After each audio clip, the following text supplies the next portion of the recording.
Hi everyone! So for today's video nga, magmumukbang challenge ako ngayon mag-isa. Dahil nga birthday ngayon ng kohay namin, nagpa-takeout na lang ako kay Chona sa McDo. Hindi na nga pala ako dyan nakasama para i-celebrate yung birthday ng kohay namin kasi nga sobrang pagod na galing sa trabaho, kaya naman nagpa-takeout na lang ako. Total, lalabas din naman sila. Buti na lang talaga pumayag si Chona na i-takeout ako pag-uwi kasi naman ang tagal ko na nitong nagkikrave at ilang beses ko na din sa kanilang sinasabi kaso tinatamad akong lumabas. Every time kasi na naiisip ko pumunta doon, feeling ko ang dami ko na naman mabibili at mapapagastos lang ako ng sobra, kaya naman pinipigilan ko yung sarili ko. So ayun na nga, ang dami ko na naman dyan sinasabi. Balik tayo dun sa pina-takeout kong McDo. Actually, nag-prepare din pala ako dyan ng vegetable na repolyo para naman may sense yung mga kinakain ko. Actually, yan na pala yung naging dinner ko dyan at nilagyan ko rin ng konting mayonnaise para naman may lasa yung repolyo. And as usual, same pa rin yung mga pina-takeout ko, hamburger lang with fries and meron din soft drinks. At dahil nga sobrang tagal na ako nag-crave dito sa McDo, 2 set na yung pina-takeout ko kay Chona. So ayun na nga, feel ko nga talaga dyan yung pagkain habang nanonood ng Maging Sino Ka Man. Hindi pa talaga tapos yung episode kasi last time na pag-vlog ko, pinapanood ko na yan. Sobrang haba kasi talaga ng episode. Alam nyo naman, pag mga Tagalog movies, umaabot ng dekada, pero sobrang ganda naman ng kwento. Putol-putol kasi talaga yung mga panunood ko dyan kasi ba naman, meron akong pasok araw-araw kaya hindi ko matapos-tapos. At minsan din, hindi ko siya masyadong masingit kasi ba naman, ang dami kong ginagawa at ang dami kong hana sa buhay.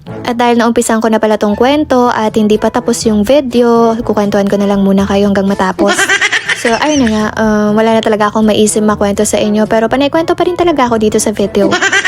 At kung napansin nyo, umiinom na nga pala ako dyan ng soft drinks. Kahit bawal talaga ako sa soft drinks, inom pa din ako. Kasi ba naman hindi bagay na walang soft drinks kapag kumakain ng hamburger with fries, diba? At habang nanonood nga ako dyan, naglolo ko pa tong laptop ng ilang minuto. Kaya inayos ko muna saglit. Mura ko lang kasi talaga to binili, wala pang isang lapad. At sa mga gusto dyang magpabili din ng laptop, just comment down below or message me through messenger. Charot. Actually, yung pinakamura lang talaga yung pinili ko kasi gagamitin ko lang naman para manood ng Netflix. Pero nagbabalak talaga ako dyan bumili ng bago na medyo mahal para naman magamit ko pag uwi ng Pinas. Ngayon kasi hindi ko naman masyadong ginagamit yung laptop as in nanonood lang talaga ako at nagsisearch naman kung ano-ano dyan, pero mostly cellphone yung ginagamit ko. Alam nyo naman, cellphone is life kaya naman pwede nyo siyang dalhin anytime, anywhere at hindi masyadong hassle. So anong pinaglalaban mo, te?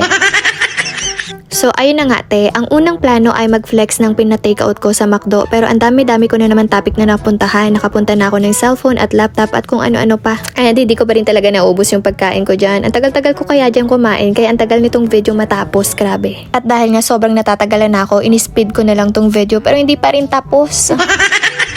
Feeling ko talaga, abutin na ako ng umaga kaka-edit nitong video kasi kumain lang naman ako pero ang haba na ng kwento mo te. So sa susunod nga, gagala na lang ako sa labas para meron naman ako makwento sa inyo kasi pag dito sa bahay, grabe sobrang boredom na yung lola mo. And finally, natapos na rin ako diyang kumain at sobrang nabusog ako. Thank you for watching. Hanggang dito na lang muna. Bye!